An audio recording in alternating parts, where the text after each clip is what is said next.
नमस्कार साथियों, learning enhancement programme या अधिगम संवर्धन कार्यक्रम, उपचारात्मक शिक्षण, रेमेडियल टीचिंग, इसके आदेश इस सत्र के लिए जारी हो चुके हैं।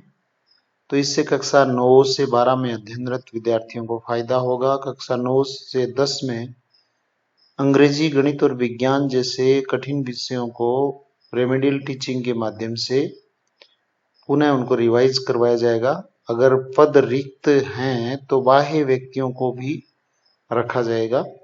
ऐसे ही 11वीं 12वीं में अधिकतम 3 विषयों का रेमेडियल टीचिंग के माध्यम से शिक्षण करवाया जाना है।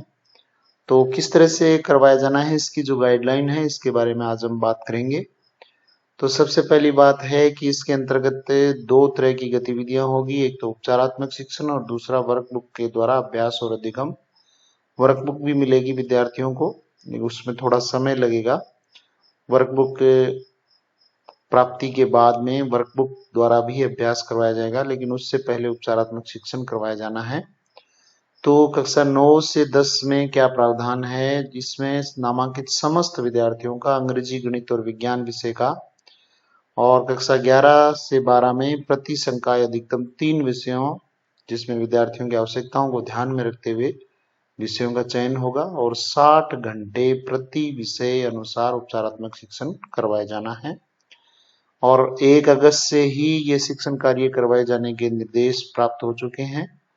अभी तक ये अगर चालू नहीं किए हैं तो अब शुरू करवाए जा सकते हैं। अब यहाँ पे जो महत्वपूर्ण अन्य निर्देशों की बात करें तो एक है पूर्व आकलन यानी प्री असेसमेंट। ये शिक्षण कार्य प्रारंभ करने से पहले बच्चों का स्तर देखना है, और उसके पश्चात में पोस्ट असेसमेंट यानी रेमेडियल के माध्यम से बच्चों में कितना उनको नॉलेज हुआ और उनका नॉलेज बढ़ा। तो ये पोस्ट असेसमेंट और प्री असेसमेंट किए जाएंगे, और उनकी साला दर्पण पर प्रविष्टि भी की जाएगी। यहाँ जो महत्वपूर्ण बात है वो ये है कि अगर पद रिक्त हैं, 9वीं 10वीं में अगर पढ़ाने के लिए सेकंड ग्रेड अंग्रेजी, गणित, विज्ञान के वरिष्ठ अध्यापक कार्यरत नहीं हैं, तो उस स्थिति में बाह्य व्यक्तियों को भी लगाया जा सकता है 200 रुपये प्रति घंटा की दर से। यानी एक शिक्षक 9वीं में गणित पढ़ाता है और 10वीं में भी गणित पढ़ा रहा है, तो एक एक घंटा के यानी दोनों कक्षाओं के उसके 400 रुपये प्रतिदिन के हो जाएंगे। अवकाश के दिन के उसको देय नहीं होंगे। ऐसे ही कक्षा 11 और 12 में 300 रुपये प्रति घंटा, यानी एक विषय कोई व्याख्याता यानी बाहर से जो हायर किए हुए व्याख्याता हैं वो अगर पढ़ा रहे हैं तो एक दिन के एक क्लास के 1 घंटे के 300 रुपये और 2 कक्षाओं के 600 रुपये उनको दिए जाएंगे। और ये 60 घंटे का उपचारात्मक शिक्षण होगा, और इसको अक्टूबर यानी 31 अक्टूबर से पहले इसको पूर्ण करवाया जाना है।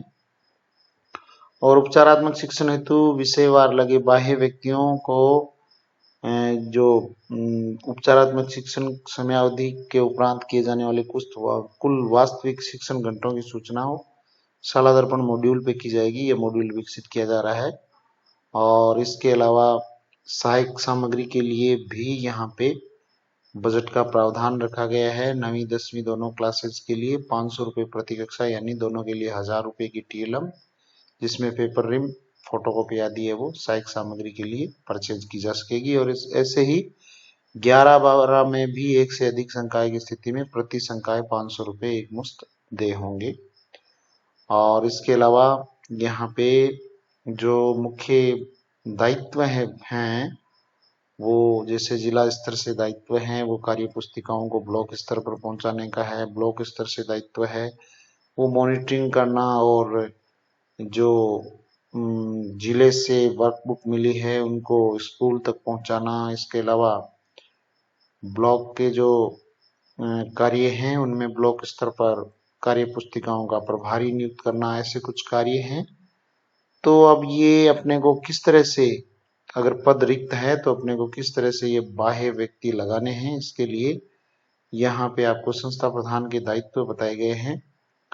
कि सबसे पहले आपको 9वीं 10वीं में अंग्रेजी गणित विज्ञान विषय और 11वीं 12वीं में विद्यार्थियों की आवश्यकता के अनुसार प्राथमिकता देते हुए प्रति संकाय अधिकतम 3 विषयों का उपचारात्मक शिक्षण करवाना है और प्रत्येक विद्यार्थी तक कार्य पुस्तिकाओं का वितरण करते हुए विद्यालय स्तर पर प्राप्त कार्य पुस्तिकाओं को विद्यार्थियों को वितरित करके और शाला दर्पण मॉड्यूल पर प्रविष्टि करनी है और इनका कार्य पुस्तिकाओं का नियमित उपयोग हो ये सुनिश्चित करना है और योग्यताधारी व्यक्ति को 60 घंटे के उपचारात्मक शिक्षण हेतु कार्य व्यवस्था अर्थ लगाया जाना और बाह्य व्यक्तियों की सूचना प्रपत्र 8 के अनुसार संधारित करके ब्लॉक कार्यालय को प्रेषित करना।